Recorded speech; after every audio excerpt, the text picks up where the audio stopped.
ocasión, un joven carretonero del pueblo de Motul, Yucatán, conoció las ruinas de la gran ciudad maya de Chichén Itzá. Aquel joven se llamaba Felipe Carrillo Puerto.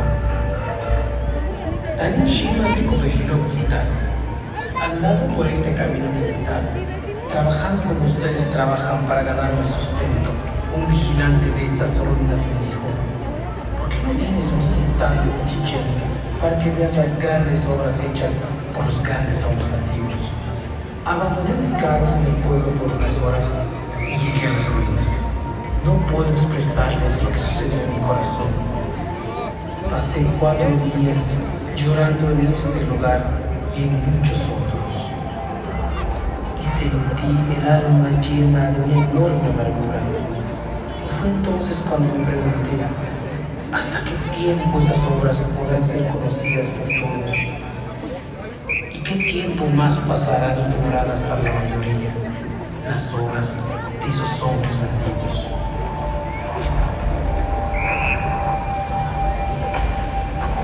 Cuenta y populó la mitología maya del pueblo de los quichés. Cuenta la creación de los hombres del maíz. Yunzilo, Axil Saho, Ahpator Tepeo, Yetel Kukumatsu.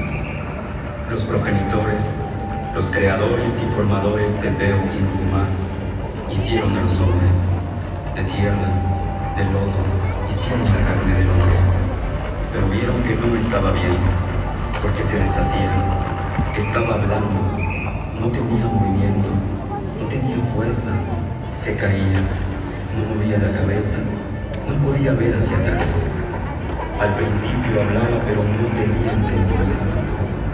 Se humedeció dentro del agua y no se pudo sostener.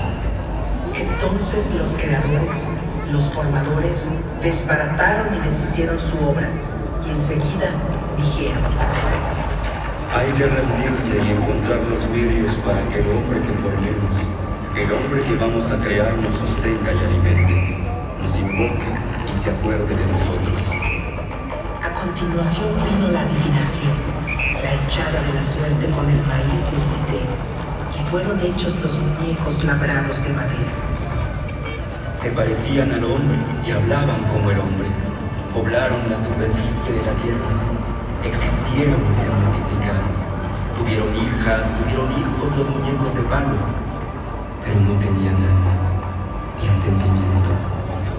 No se acordaban de su creador, caminaban sin rumbo y andaban a gatas.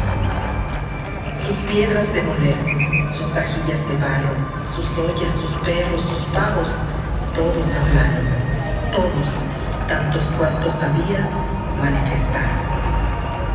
Nos hicieron daño, nos comieron, les toca el turno, serán sacrificados. Y dicen que la descendencia de aquellos son los monos que existen ahora en las selvas. Por esta razón, el mono se parece al hombre. He aquí el comienzo de cuando se celebró un consejo acerca del hombre, de cuando se buscó lo que entraría en la carne del hombre. De Bashir, de Cayalá, así llamados, vinieron las mazorcas amarillas y las mazorcas blancas. Estos son los nombres de los animales que trajeron la comida: llama, intiu, que, hilo, gato del monte, coyote, cotorra y cuervo. Y de esta manera se llenaron de alegría, porque habían descubierto una hermosa tierra llena de deleites. Abundante en mazorcas amarillas y mazorcas blancas, y abundante también en mucho cacao. Innumerables los zapatillos rojos, las frutas, los frijoles, la miel. Los animales enseñaron el camino. Y moliendo entonces las mazorcas amarillas y las mazorcas blancas, hizo Ishmucaner 9 bebidas. De maíz amarillo y de maíz blanco se hizo su carne. De masa de maíz se hicieron los brazos y las piernas del hombre.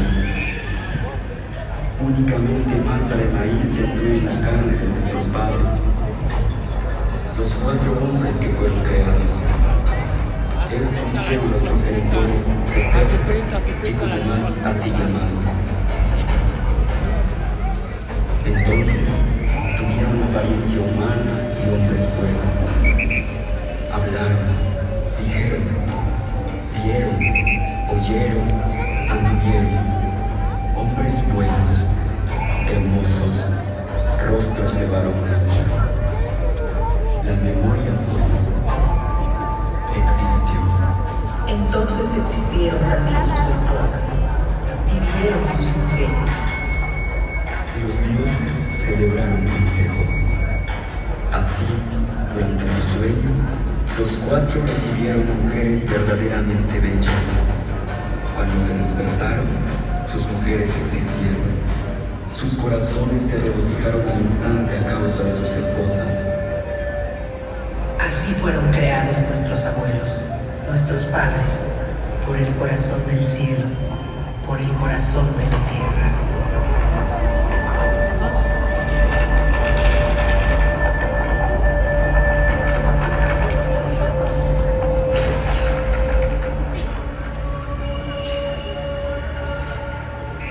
La civilización maya floreció en lo que hoy son los estados de Yucatán, Quintana Roo, Campeche, Tabasco y Chiapas, los países de Guatemala y Belice y el occidente de Honduras y El Salvador. Hace al menos unos 4.000 años, grupos de recolectores y cazadores iniciaron su vida agrícola. Con el tiempo, fueron creando sus propios caracteres culturales, ocuparon una mayor extensión territorial y se intensificó el intercambio cultural y comercial con otros pueblos mesoamericanos.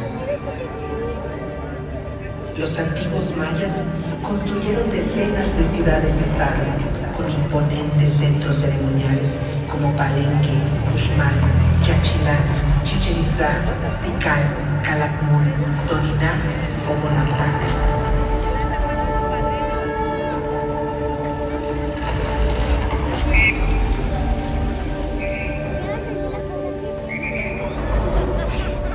Al igual que otros pueblos de Mesoamérica, los gobernantes mayas también eran líderes religiosos. Lo terrenal era una réplica de lo divino.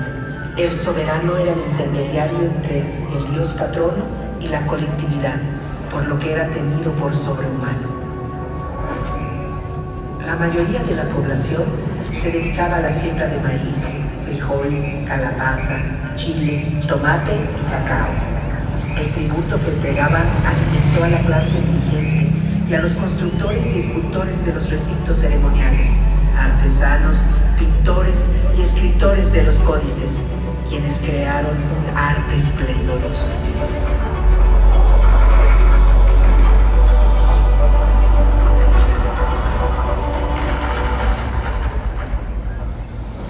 Esta es la ciudad de Chichén Itzá, una de las más imponentes urbes construida por los antiguos mayas. Su mayor esplendor tuvo lugar entre los años 900 y 1200 de nuestra era, cuando llegó a ser habitada por más de 50.000 personas. Es una ciudad cosmopolita y diversa, corazón de toda la península. El espectacular juego de pelota de Chichén Itzá es uno de los más grandes de entre las antiguas ciudades mesoamericanas. En un enorme friso, la cabeza del perdedor decapitado representa la pelota para el juego, un sacrificio humano necesario para el orden divino. Esta construcción fue diseñada para observar la bóveda celeste. Los antiguos mayas fueron grandes observadores del universo y desarrollaron avanzados conocimientos matemáticos, siendo de los primeros pueblos del mundo en utilizar el cero. Los calendarios mayas son probablemente los más complejos que ha creado la humanidad. Calcularon con gran exactitud el año solar, el ciclo lunar, los eclipses y el movimiento de Venus.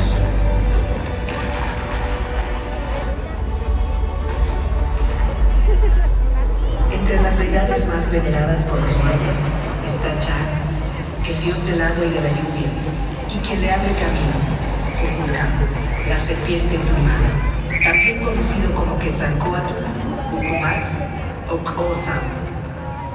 A partir del siglo IX, por influencia del centro de México, los mayas de Chichén Itzá integraron a su cosmogonía a Kukulcán, divinidad que domina esta gran pirámide.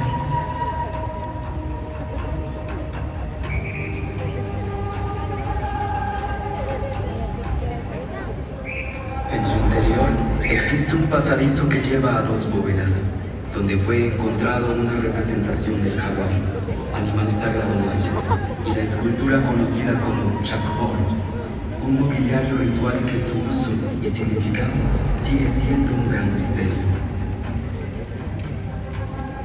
Cada solsticio de primavera, en esta pirámide se observa descender a Kukulcán, ser divino que provoca el flujo de las sustancias entre el mundo de los dioses y el mundo de los hombres. Es el extractor. Como viento abre camino en las lluvias, como Venus abre camino alternadamente al sol y a las sombras de la noche. Como señor de los árboles cósmicos abre el camino calendárico a los dioses transformados en tiempo. Extrae al género humano y al niño que nace. Extrae para el pueblo la luz, el calor y el alimento. Kukulcán sostiene el cielo.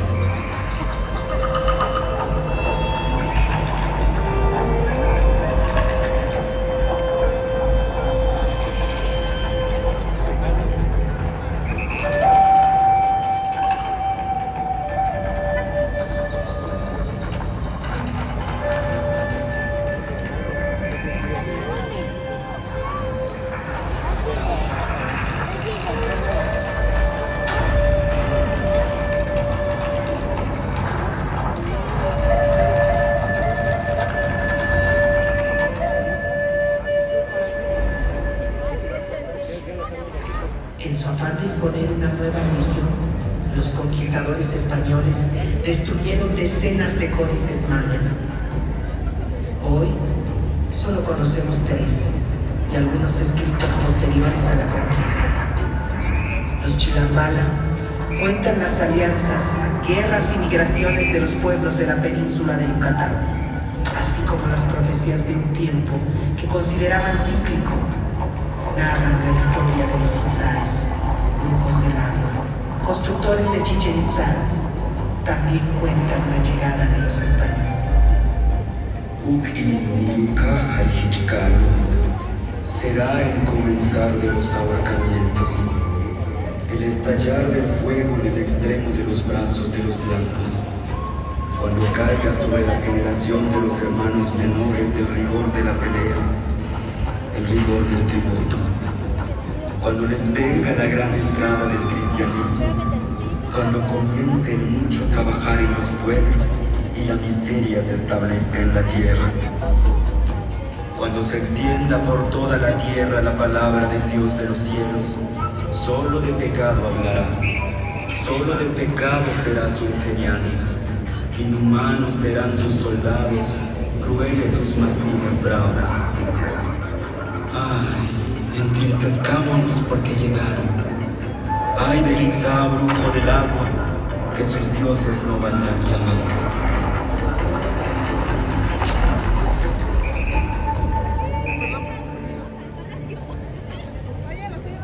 Durante muchos años, el pueblo maya resistió a la colonización, manteniendo vivas sus tradiciones, lengua y costumbres. Sin embargo, durante la colonia se formó una casta que dominó la península por mucho tiempo. A finales del siglo XIX, durante el Porfiriato, esos grandes dueños y señores de la tierra extendieron el cultivo del oniquén. Los campesinos que antes tenían cierta libertad de sembrar sus propias parcelas fueron arrastrados a las haciendas, donde nacían y crecían como peones acasillados. Los mayas, junto con miles de indígenas capturados en el estado de Sonora, fueron sometidos a la esclavitud por deudas, a trabajos forzados, a castigos corporales y a un profundo desprecio por su cultura. Un hacendado así justificaba el maltrato. Es necesario pegarles, es muy necesario, porque no hay otro modo de obligarlos a hacer lo que uno quiere. ¿Qué otro medio hay para imponer la disciplina en las fincas? Si no los golpeáramos, no hay nada. Contra esas condiciones, los mayas se rebelaron. Cuando triunfaron los revolucionarios del norte contra la dictadura de Victoriano Huerta, en Yucatán, las cosas comenzaron a cambiar. En 1915, el general Salvador Alvarado es nombrado gobernador provisional de Yucatán con la encomienda de llevar a cabo el programa de la revolución. Carrillo Puerto lleva 2 años en el Ejército Libertador del Sur. Aprende de la lucha de los zapatistas y ayuda a repartir la tierra en la región de Cuautla. Allá andaba cuando recibe noticias de su tierra. Me avisan que el general Alvarado está repartiendo tierras entre los mayas. Yo estoy muy contento aquí, ayudando a que los campesinos de Morelos reciban también sus tierras. Pero aquí tienen a Zapata, así que yo no hago falta. Me voy a Yucatán. El gobierno de Alvarado suma a Carrillo Puerto a la tarea de repartir tierras en Otú. La participación del pueblo crece. Se realizan encuentros de obreros y campesinos. Se convoca el primer Congreso Feminista de México y se funda el Partido Socialista de Yucatán. Al frente de este partido, Carrillo Puerto organizó las ligas de resistencia. Poblado por poblado, en caseríos y haciendas, al grito de tierra y libertad, se organizaron miles de indígenas mayas. En 1917, los socialistas yucatecos ganaron las elecciones. Un trabajador ferrocarrilero es elegido gobernador y Carrillo Puerto diputado. Las fuerzas desatadas provocan algo imposible de imaginar años antes. En Motul se reúnen los hombres del maíz. Dirigentes de todas las regiones de Yucatán dan su voz. Hay que sembrar maíz y ser autosuficientes. Hay que regenerar la comunidad, reanimar la cultura y recuperar la dignidad. Los hacendados enequeneros defienden sus privilegios y desde los tradicionales periódicos atacan al gobierno socialista. El presidente Carranza se inclina a favor de la oligarquía local, detiene las primeras reparticiones de tierra y envía a un nuevo responsable del Ejército Federal a Yucatán, que reprime a los dirigentes de las ligas de resistencia. Carrillo Puerto denuncia la restauración conservadora en Yucatán y sale exiliado a la Ciudad de México. Cuando es derrotado Carranza, los hacendados de Yucatán ya no tienen el apoyo del centro y Carrillo Puerto regresa a su tierra. En el puerto de Progreso lo recibe una multitud. En 1921, los socialistas en Yucatán se vuelven a organizar. Las ligas de resistencia crecen al llamado de Carrillo Puerto, que recorre todo el estado como candidato a gobernador. Antes de las elecciones, en el pueblo de Izamal, los dirigentes de las ligas se reúnen en un segundo congreso. Algunos que solo hablan maya o no saben escribir, trazan sus objetivos, a los que llaman nuestras utopías. Se proponen la expropiación de las tierras de las haciendas y distribuir sin intermediarios los frutos del trabajo. También acuerdan promover las demandas feministas y desterrar los prejuicios que han esclavizado a las mujeres. El pueblo maya vota abrumadoramente por su curul Felipe, como le llaman, hermano Felipe. En la Plaza Grande de Mérida, el nuevo gobernador dice ante miles de personas: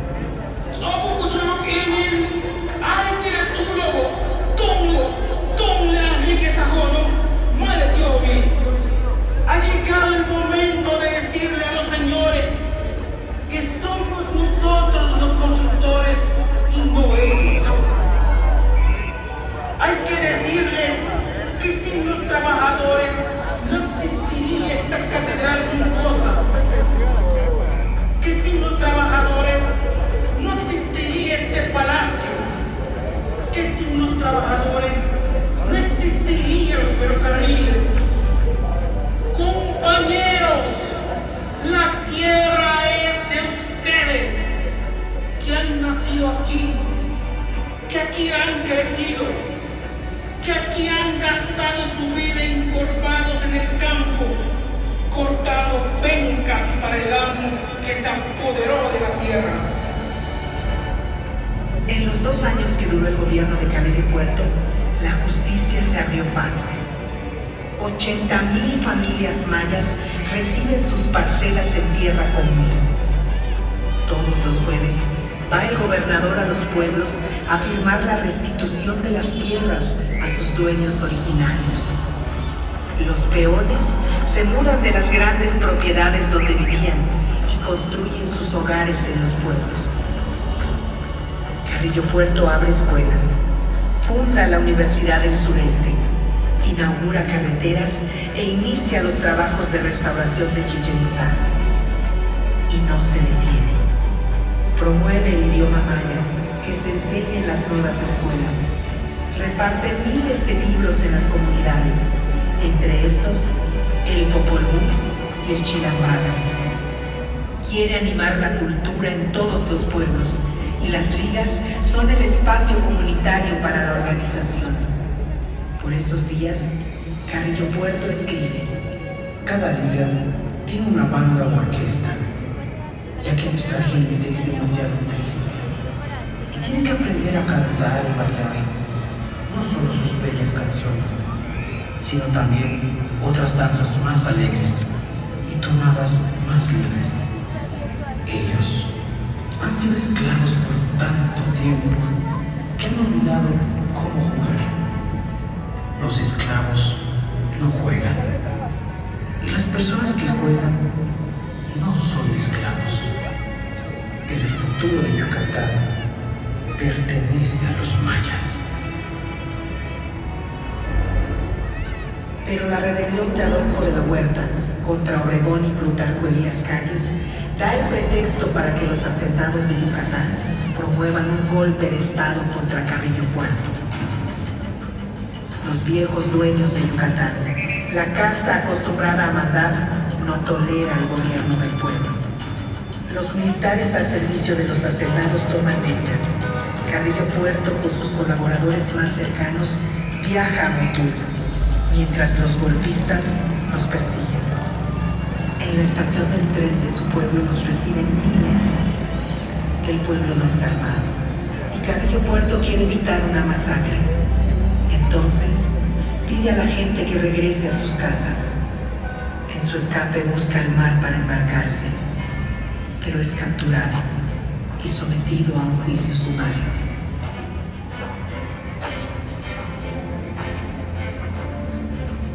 Hace 100 años, un 3 de enero de 1924, frente a un pelotón de fusilamiento en el cementerio de Mérida, es asesinado Felipe Carrillo Puerto, el dragón de los ojos verdes, junto a sus compañeros.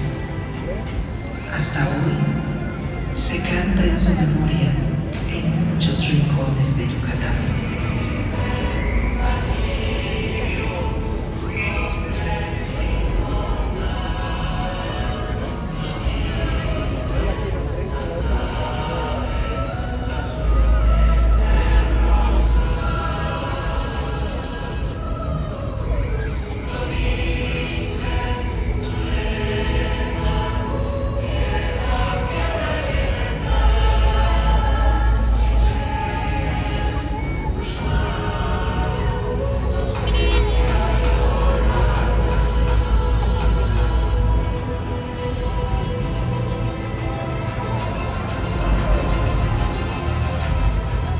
Más de 1000 años después de construir esta gran pirámide, 100 años después de la revolución de Carrillo Puerto, las mujeres del país, los hombres del país, los indígenas mayas, siguen construyendo sus propios caminos.